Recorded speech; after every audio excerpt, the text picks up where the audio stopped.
Welcome to Ditch the Debt Trap.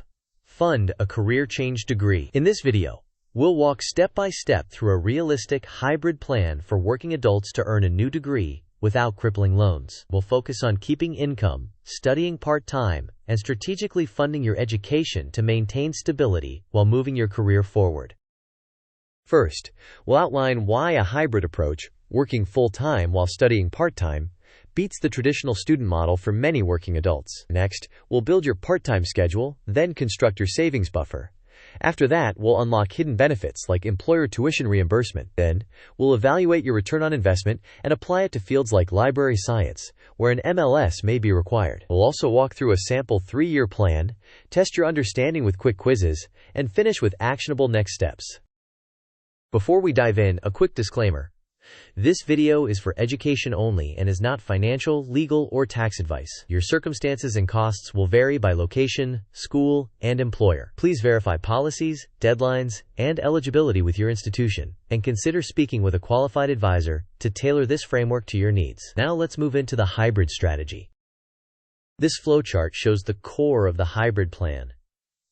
You begin by keeping your full-time job and enrolling part-time, ideally in evening or online courses. While earning credits, you build a savings buffer worth 6 to 12 months of living expenses. Along the way, you file the FAFSA, apply for local scholarships, and consider switching to an employer that offers tuition reimbursement. When your savings target is reached, you can temporarily reduce work hours during intensive semesters and use the buffer to cover the gap. After completing internships or capstone requirements, you graduate and transition to your new career. If you fall short on savings, the plan loops back to maintain income while continuing part-time study.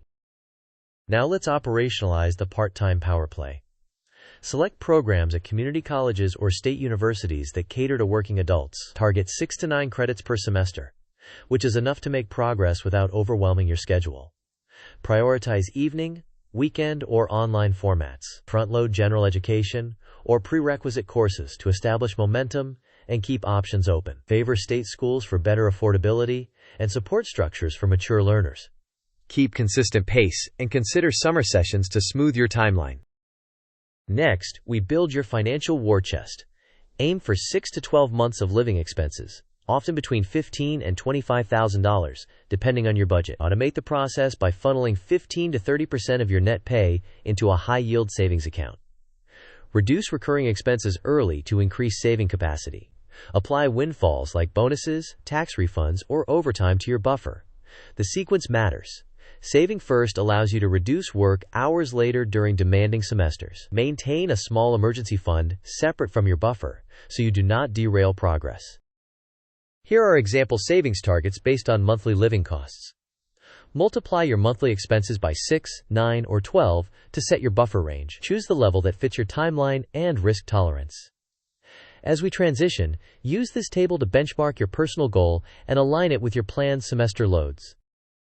Moving on, always file the FAE to determine eligibility for grants and institutional aid. Then, concentrate on local scholarships, especially those administered by your college or community organizations. Critically, pursue employment with robust tuition reimbursement and study the policy details such as annual caps, eligible programs, grade requirements, and reimbursement timing. Consider taking a temporary role primarily for its education benefits. Avoid costly campus housing by renting independently. Layer employer benefits with scholarships, and only consider loans as a last resort.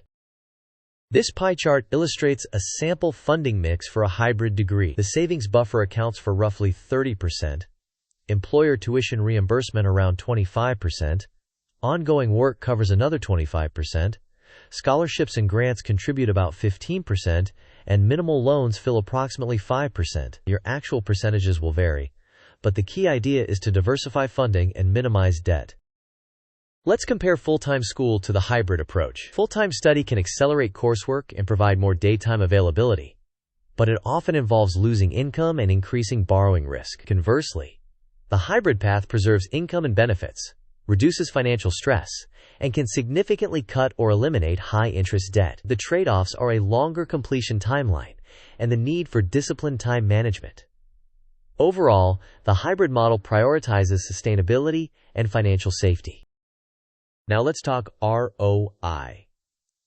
The guiding principle is to never borrow more than your projected first-year salary in the new field. Estimate that salary using reputable sources like the Bureau of Labor Statistics, state labor databases, and salary aggregators. Compare your program's total cost to that salary, and perform a payback test to see if 8 to 10% of gross income can service the debt. For library science, many professional librarian roles require an MLS, so plan accordingly. If your projected first-year librarian salary is around $55,000, keep total borrowing at or below that number. Execute this with part-time study at state schools, many scholarships, and employer tuition benefits. If loans are necessary, prioritize federal loans for better repayment protections. This Gantt chart lays out a practical 3-year hybrid plan. In year 1, you work full-time while taking 6 credits each in fall and spring and perhaps 3 to 6 credits in summer, with the primary goal of building your savings buffer.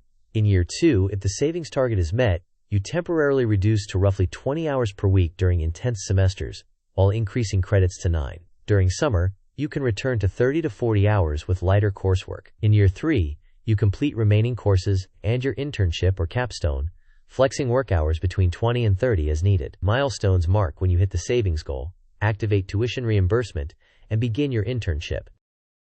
Quiz time. What is the smartest first step to make school affordable without heavy debt? Option A. Quit your job and enroll full-time immediately. Option B. Build a 6 to 12-month savings buffer while studying part-time. Option C. Take out high-interest private loans to move faster. Option D. Move into on-campus housing for convenience. You may pause the video now to think about the answer. We will discuss the answer in the next section of the video. The correct answer is B. Build a 6 to 12-month savings buffer while studying part-time. This creates the flexibility to scale work hours during difficult semesters without leaning on expensive loans. Second quiz. Regarding education debt, what is the key rule to protect your return on investment? Option A. Borrow as much as lenders will offer. Option B. Never borrow more than your projected first-year salary. Option C. Ignore ROI. Prestige pays for itself. Option D. Always choose the most expensive private school. You may pause the video now to think about the answer. We will discuss the answer in the next section of the video. The correct answer is B. Never borrow more than your projected first-year salary. This cap helps ensure your repayments remain manageable relative to income and protects long-term financial stability. Here are the key takeaways. Maintain income by studying part-time. Use state schools and flexible formats to reduce costs. Build a 6 to 12-month savings buffer before reducing work hours. Layer FAFSA, scholarships, and employer tuition reimbursement before considering loans. Apply the rule that borrowing should not exceed your projected first-year salary. Finally, choose a realistic timeline that avoids long-term debt. To wrap up, price out your top state school programs and formats. Draft a 3-year plan at 6 to 9 credits per term. Calculate your savings buffer, and automate contributions. Target employers with strong tuition reimbursement and apply with intention. File the FAFSA and aggressively pursue local scholarships. Finally, enforce your borrowing cap tied to projected first-year salary. Thanks for watching. If you found this guide helpful, please like the video, share it with someone planning a career change, and subscribe for more practical, debt-light strategies. Tell us your target field, savings goal, and timeline in the comments so we can help you refine your plan.